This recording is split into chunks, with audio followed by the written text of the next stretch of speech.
What's up, y'all? It's your boy Spicy Noodles. Coming in today with another deck tech. It's been a minute since I actually did one of those, but screw it. Why not today, right? Today's as good a day as any. So today we're gonna hop into slivers. The commander I run is the Sliver Overlord. 7/7 for one of each color. You can pay 3 to search your library for a sliver card, reveal that card, put it into your hand, then shuffle, and pay 3 to gain control of target sliver. So there are some pretty cool combos you can do with that, which we will get into when we get into this deck. So as always, I've separated the lands. This one is a little bit different because in my sliver deck, I run 0 basic lands. I found in a 5-color deck, the basic lands are kind of hindersome sometimes, so I don't have any of those. We do have OG basics, we have the triomes, OG duels, sorry. I'm working on we have Sliver Hive, of course. I'm working on getting a set of the lands to, what do they call them? The bond lands that enter untapped if you have 2 or more opponents. I'm working on getting some of those to make this a little bit faster. But land aside, let's get into the good stuff.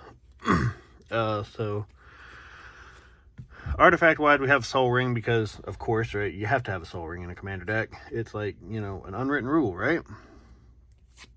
We have Timeless Lotus. It's a 5-drop. It enters tapped, but it does give you can tap it to add 1 of each color, which helps if you can get it out early enough in the game. It helps with your mana ramp a lot. We have an Arcane Signet to tap for a mana of any color in your commander identity. So in a 5-color deck, I can tap it for whatever color I need. We have a Thrumming Hive Pool, which is a newer card. It's a 6-drop. It has affinity for slivers, so it'll cost 1 less for each sliver I control. So if I have 6 slivers on the field, I can play it for free. Slivers I control have double strike and haste. And at the beginning of my upkeep, I create 2 1/1 colorless sliver creature tokens. For those of you that are newer to Magic or just don't know about slivers are essentially a hive mind kind of deal. What happens to one happens to them all. So you'll see a lot of, you know, the text slivers you control have blank, blank, blank, blank, because it's a hive mind. One gets it, they all get it. Anyway, moving on. Deflecting Swat. It's a 3-drop, but if I control my commander, I can cast a spell without paying its mana cost. I can choose new ability or new targets for target spell or ability. So therefore, I can, you know, retarget one of your spells to hit one of your own things instead of me. It's a good saving card. Teferi's Protection, because any deck that runs white should run this because it saves you for a turn. So 3-drop, 2 and a white. Until your next turn, your life total can't change, and you gain protection from everything. All permanents you control phase out, and then you exile Teferi's Protection. So it's like you don't exist for a turn, which is very nice sometimes. I have messed up several game-ending combos by dropping a Teferi's Protection on board. It messes up their whole plan. Swan Song, because we got a lot of countered because we got to keep these slivers alive. So 1-drop, counter target enchantment, instant, or sorcery spell. Its controller creates a 2/2 bird creature token with flying. Demonic Tutor, it's a 2-drop. Search your library for a card, put that card in your hand, and then shuffle. So it lets you go find whatever you want, and the best part is you do not have to reveal what you find. Counter spell, because again, we got to counter and, you know, keep our slivers alive. And we have the SpongeBob version, because why not? Lurking Predators, it's a 6-drop enchantment. Whenever an opponent casts a spell, reveal the top card of your library. If it's a creature card, put it onto the battlefield. Otherwise, you may put that card on the bottom of your library. It's a good way to cheese out your more expensive slivers without having to pay for them. So anytime an opponent casts something and flip a card, if it's a sliver, go to the battlefield. Galadriel's Dismissal. It's a 1-drop, but it has a kicker cost of 2 and a white, so you pay a total of 4. It's essentially Teferi's Protection. You can make your creatures phase out to keep them alive for a turn. Kindred Dominance. 7-drop sorcery. Choose a creature type. Destroy all creatures that aren't that chosen type, so I can wipe the board from everything except slivers. And I love this art because there are slivers on it attacking that dragon. So it fit the theme pretty good. We have Raise the Palisade, 5-drop enchantment. Choose a creature type, return all creatures that aren't of the chosen type to their owner's hand. So I can send everything that's not a sliver back to its owner's hand. Mana Drain, another counter spell, because we need all of them. Counter target spell in the beginning of your next main phase, add an amount of colorless mana equal to that mana, the spell's mana value. So if you drop a 5-drop card and I counter it, I get 5 mana at the start of my next turn. So it works out for me. We have Tempt with Discovery, 4-drop sorcery. Tempting offer, search my library for a land card and put it onto the battlefield.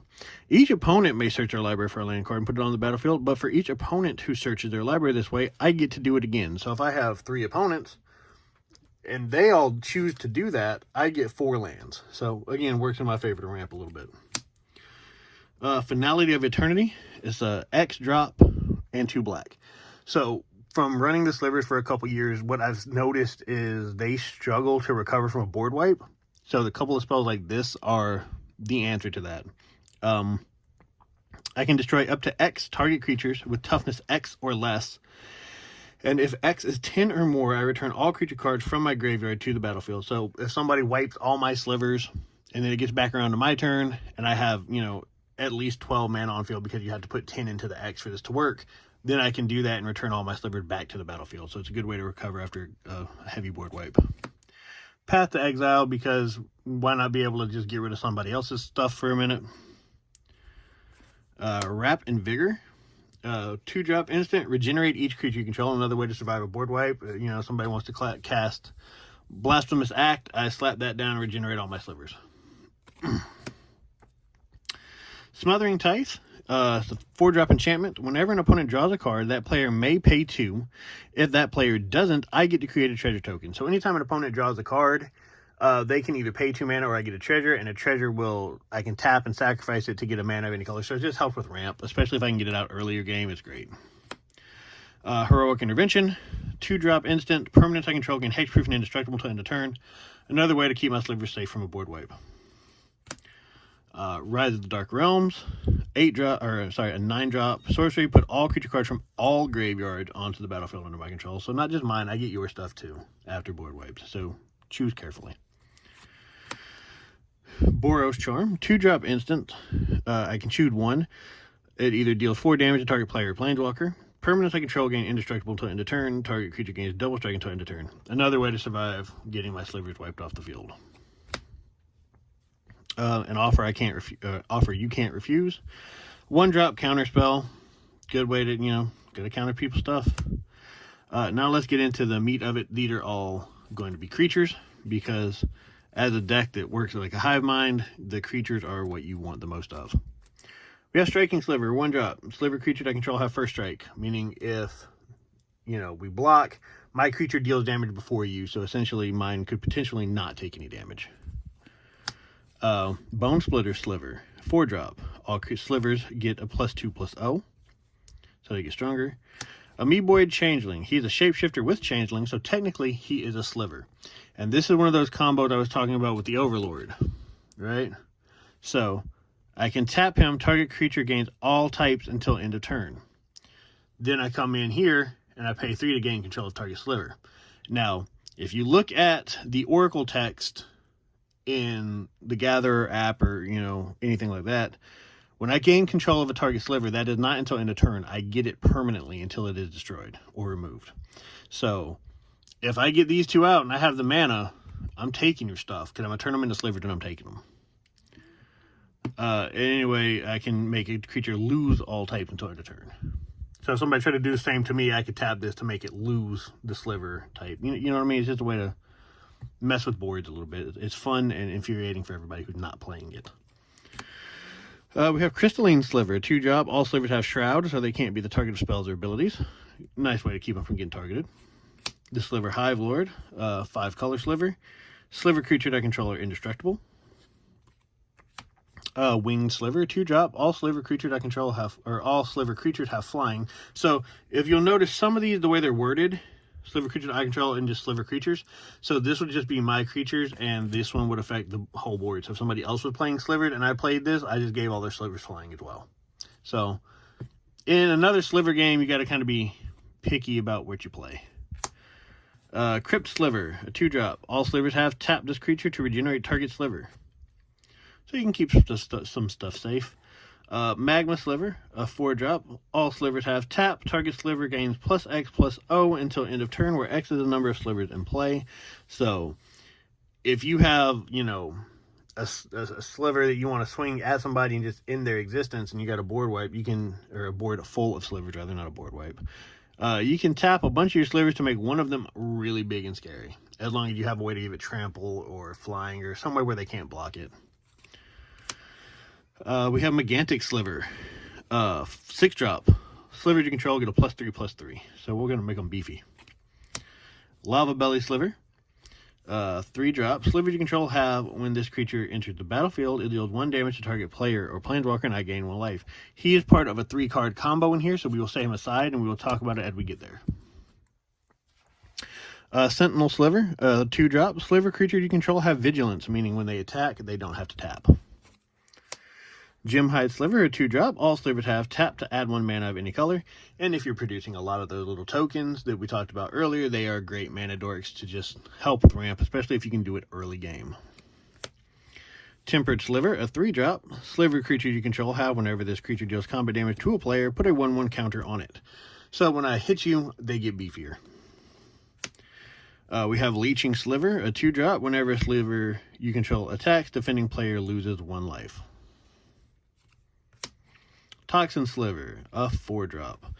Whenever a sliver deals combat damage to a creature, destroy that creature. It can't be regenerated. So essentially it gives them death touch, more or less. Telekinetic Sliver, a 4-drop. All slivers have tap to tap target permanent. So if you were to, like, say you were going to move to combat before you actually declared your attackers, I could then tap a bunch of my slivers to tap your creature, so now you have no attackers. Could also do it to, if I'm going to attack, I could tap your creature so you don't have blockers. So, Sliver Legion, another 5-color sliver. All sliver creatures get a +1/+1 for each other sliver on the battlefield. So, they will get pretty beefy if you have a lot of them. The first sliver, and we have the cool alien-looking VHS tape version of the card. Cascade, when you cast a spell, exile cards from the top of your library until you exile a non-land card that costs less than this card. You may cast it without paying its mana cost. Put the rest of the card on the bottom of your library in any order, or in a random order. Slivers you cast have Cascade. So this can get pretty gnarly when you get to cascading, because Cascade says you can cast. So and it's also confusing the way it works. So when I cast this sliver, he will cascade into another. So I could then drop, you know, if I cascaded into him, so he'd be, you know, 1 less mana, I could then cast the spell. Right? Now, he would not cascade because of this sliver technically not being on the battlefield yet. But then the next sliver I actually cast would cascade, and that sliver would cascade, and you can get pretty nutty with it. As long as you're not, you know, burning up all your low sliver costs pretty quick. Brood Sliver, a 5-drop. Whenever a sliver creature deals combat damage to a player, its controller may make a 1/1 colorless sliver token. So whenever my slivers hit somebody, I get to make little slivers. We have Sinew Sliver, a 2-drop. All slivers get a 1/1. We have the Sliver Queen, a 5-drop. Sliver Queen counts as a sliver. Put a sliver token into play. Treat this token as a 1/1 colorless creature. This is part of the combo, so we will set that aside for now. Venom Sliver, it's a 2-drop. Sliver creature you control have Death Touch. So anytime one of my slivers would touch one of your creature dies. Doesn't matter how big they are, they die. Cloud Shredder Sliver, a 2-drop. Slivers I control have Flying and Haste. Blur Sliver, a 3-drop. Sliver creature you control have Haste. Basalt Sliver, a 3-drop. All slivers have sacrificed this creature to add 2 black to your mana pool. So this is the final card in this combo. So let's talk about it since we've got there. So what you need to win the game is these 3 slivers plus 1 you don't care about. Right? So Lava Belly on field. Whenever another sliver enters, it's going to deal a damage to target player and I gain a life. Sliver creature, I pay 2 to put a sliver into play. Basalt, I can sack a creature to add 2 mana. So, to get started, say you have these 4 on the field, right? You sack the Blur Sliver to add 2 black mana. You spend that 2 black mana to put a Sliver token into play. Sliver token entered. It's going to deal a damage to a player and gain a life. Use Basalt Sliver to sack that Sliver token for 2 black mana. Pump that 2 black mana into the queen to get a token. Deal a damage. You following me? You see how this wins the game now? You can just do that repeatedly until you have no opponents left. It is a pretty gnarly combo. And with the Overlord, as long as you don't get screwed on mana, you can pay 3 to go find the slivers you need and put them in your hand. So that's why I run the Overlord. People are like, oh, well, why don't you run the Queen as a commander? Or why don't you run the first sliver as a commander? Because I like being able to go find the ones I need with his ability. So back into the rest of the deck here. Bone Scythe Sliver. It's a 4-drop. Slivers you control have double strike, meaning they'll hit twice. Shifting Sliver. Slivers cannot be blocked except by other slivers. Gale Rider Sliver. A 1-drop. Slivers you control have flying. Cleaving Sliver. Slivers you control get a +2/+0. Root Sliver. Root Sliver cannot be countered, and Sliver spells cannot be countered. Diffusion Sliver. A 2-drop. Whenever a Sliver creature you control becomes the target of a spell or ability, and opponent controls, counter that spell unless counter that spell or ability unless the controller pays 2. So essentially gives them all ward 2. Siphon Sliver. Sliver you control have lifelink. He's a 3-drop. Lifelink, for those that are new here, if I hit you for 4 damage, I'm going to gain 4 life. That's what lifelink essentially does. Firework Sliver, a 3-drop. All slivers have haste. All slivers also have pay 1. Sacrifice this permanent, target gets +2/+2 until end of turn. So if you have a bunch of the little tokens, you can just get rid of them all to make your slivers pretty beefy. Spinneret Sliver, a 2-drop. All slivers have reach, meaning they can block creatures with flying. Mana Weft Sliver. Sliver creatures you control have tap to add a mana of any color. Might Sliver. All sliver you control get a +2/+2. He's a 5-drop. Harmonic Sliver, a 3-drop. All slivers have, when this permanent enters the battlefield, destroy target artifact or enchantment. Verulian Sliver, a 1-drop. All slivers have poisonous 1.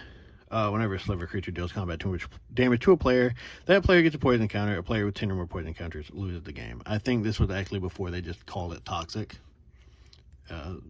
as far as like key text goes. We have Horned Sliver, a 3-drop. Slivers gain trample. We have Two-Headed Sliver, a 2-drop. All sliver creatures have menace, meaning they have to be blocked by more than one creature. So there we go. That's the Sliver deck. I know it's probably not the most optimized because it is very creature heavy and not a lot of anything else, but it's fun to play and I enjoy it. Not gonna lie, a lot of these cards are proxied because slivers are fucking expensive. But anyway, it's all good. I just play it with the homies anyway, and they don't care. Anyway, if you're interested and you enjoyed this video, subscribe. I got more decks. I'll do more deck techs as well as other videos, sleeve reviews, etc. Check out my partnered company here, TopCutGear Sleeves. They make great products. That's what this deck is in. Yeah, man, 150 sleeves per box for $11.99. Check them out. Use my code NOODLES10 for 10% off your order. Yeah, guys, have a good one.